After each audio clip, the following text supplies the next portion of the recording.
I mean, again, give them credit. They're a good team. They're a good defensive team. We just had a rough night tonight. We turned the ball over 26 times. It's hard to run your offense when you're turning the basketball over. But it's one night. We'll be better. Coach, can you just speak on some of the struggles that 𝗙𝗢𝗟𝗢𝗪 had tonight? Again, they've got a ton of size, and they do a great job of shrinking the floor and make you play in crowded spaces. And I've got to do a better job of helping him in those situations, creating more space for him in those situations. But again, we're early in the season. We'll continue to build from it. JB, I know tonight is a little bit of an anomaly, but it seems like for the first 4 games, the shot quality hasn't been as great, the looks, the spacing. Is that something, do you see it the same way? Is that something, how do you see the shots that you've been getting as a whole offensively? I'm not opposed to the shots that we're getting. I think we're trying for the most part to do the things we ask, but we're still learning. We're learning each other. It is a bit of a different group out there that's playing together. We're learning the triggers, how we create rotations, put, advantage situations and all those things. So it'll smooth out. It's been choppy at times for sure. You're not seeing that wrong. But again, just more time together, more reps at it.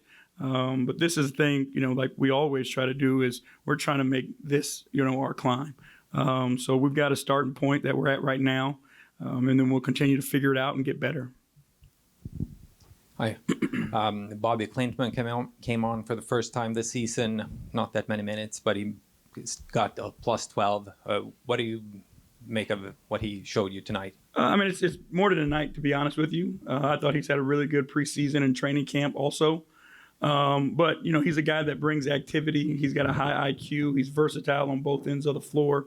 He's an elite offensive rebounder and has the ability to make shots too. So it's going to be time and opportunity for him. But we feel like he's a really good basketball player when he gets his opportunities. JB, I think it was about 11 minutes in that first half in game time without a field goal made for the Pistons. What's kind of your message to the team whenever you have those, when you're hitting those, kind of slogs, and how do you kind of get them out of that without forcing any offense? I think, you got to stay with, the details of what your system is and being able to fight their pressure with your offensive pressure.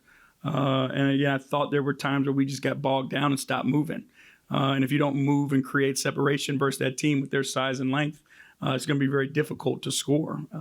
So, again, opportunity for us to learn and get better for it.